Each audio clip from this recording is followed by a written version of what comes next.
आपने मुझे मांग संख्या 16-17 पे बोलने का मौका दिया, इसके लिए मैं आपको बहुत बहुत धन्यवाद और आभार। सभापति महोदय, आज सदन के अंदर एक बहुत महत्वपूर्ण पॉइंट पर चर्चा हो रही है, भ्रष्टाचार के बारे में। सभापति महोदय, भ्रष्टाचार की बात करते हैं। अभी जो सिस्टम है उस पूरा सिस्टम के अंदर भ्रष्टाचार एक कैंसर का रूप ले चुका है। मैं अभी जो भ्रष्टाचार की टीम है, डीजी साहब और उनकी टीम को और सरकार को इसके लिए बधाई देना चाहूँगा कि उन्होंने अभी जो भ्रष्टाचार के एक चैनल के रूप में आरएस, आरपीएस और आईएएस को पकड़ा और उन पे कार्रवाई की। लेकिन इसके साथ ही मैं बात करना चाहूँगा कि सरकार ने भी ये बात कही, सरकार का ये विजन है कि जीरो टॉलरेंस, भ्रष्टाचार के बारे में जीरो टॉलरेंस की सरकार बात करती है। लेकिन जीरो टॉलरेंस की बात करने के अकॉर्डिंग न तो भ्रष्टाचार ऑफिसों के अंदर स्टाफ है, न अधिकारी हैं और न जिला स्तर पे एक ऑफिस खुला हुआ है।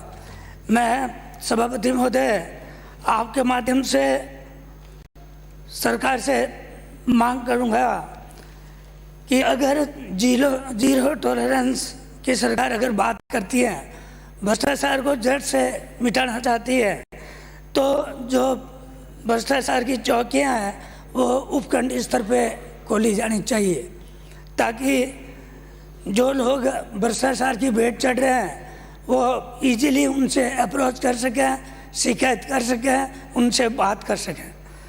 दूसरा, जो केस रजिस्टर्ड है उन केसों के अंदर एक निश्चित समय अवधि के अंदर निस्तारण होना चाहिए। अभी सरकार ने जो रेड एंड हेड केस होते हैं उसका रेड एंड हेड केस होने के बाद एफआईआर दर्ज करने के लिए अनुमति के लिए जयपुर भेजते हैं, हेडक्वार्टर से अनुमति मिलती है, उसमें फिर एफआईआर दर्ज होती है और उसके बाद भी उसकी फिर जांच होती है। और इतना समय लगाने के बाद फिर जब चालान होता है तो उसमें भी बहुत सारा लंबा टाइम लगता है। उसमें 10-12 साल 15 साल तक उस केस का निस्तारण नहीं होता है। और उसमें भी सरकार ने एक रास्ता निकाल दिया कि जो अधिकारी रेड हैं उस पर जो सस्पेंड है उनके 3 साल पूरे होते ही उसको वापस फील्ड के अंदर पोस्टिंग दे दी जाती है। तो मैं समझता हूँ इस टाइप का जो सिस्टम है इसको ख़त्म करना चाहिए और जो अधिकारी रेड एंड ट्रैप हो रहे हैं, जो पकड़े जा रहे हैं, उनको सीधा बर्खास्त करने की कार्रवाई होनी चाहिए, ताकि एक समाज के अंदर भ्रष्टाचार मुक्त समाज का एक मैसेज आए और अधिकारियों के अंदर भी, कर्मचारियों के अंदर भी एक इसका भय हो। मैं आपके माध्यम से मांग करना चाहूँगा कि बहुत सारे केसेस जो कर्मचारियों की आपसी रंजिश की वजह से हो जाते हैं, उसी के संदर्भ में माननीय सभापति महोदय, मैं आपके माध्यम से मंत्री महोदय से मांग करना चाहूँगा। एक जो सुजानगढ़ का एक मुकदमा है, मुकदमा नंबर 86/16, उसके अंदर एक ऐसे कर्मचारी को मुलजिम बना दिया, कर्मचारियों की आपसी रंजिश की वजह से। कर्मचारी की वहाँ पोस्टिंग नहीं है, कर्मचारी 2013 में वहाँ पोस्टेड था, उसकी फरवरी 2013 में ट्रांसफ़र हो गई और मुकदमा शिकायत होती है 2016 के अंदर, शिकायत की जांच होती है और 2016 के अंदर उसका मुकदमा दर्ज होता है। उसमें उसको मुलजिम मानकर जिस कर्मचारी जिस इंजीनियर के टाइम पीरियड में वो काम नहीं हुआ है, वो प्लॉट खाली था, उस इंजीनियर से रिपोर्ट ली गई थी कि उस टाइम पीरियड में वो प्लॉट खाली था, उसके बाद में कंस्ट्रक्शन हुआ, लेकिन कर्मचारियों की आपसी रंजिश की वजह से उनको अभियुक्त बनाकर इसमें चालान कर दिया और पिछले 5 साल से वो इसका सफ़र कर रहा है। तो मैं आपके माध्यम से सरकार से मांग करना चाहूँगा कि इस टाइप के जो झूठे मुकदमे हैं जिसमें अनुसूचित जाति जनजाति के कर्मचारियों को इसमें डालकर उनके विरुद्ध जो कार्रवाई की जाती है उसका तुरंत निस्तारण होना चाहिए। दूसरा, अध्यक्ष महोदय, सभापति महोदय, मैं आपसे माध्यम से बात करना चाहूँगा कारागार के ऊपर।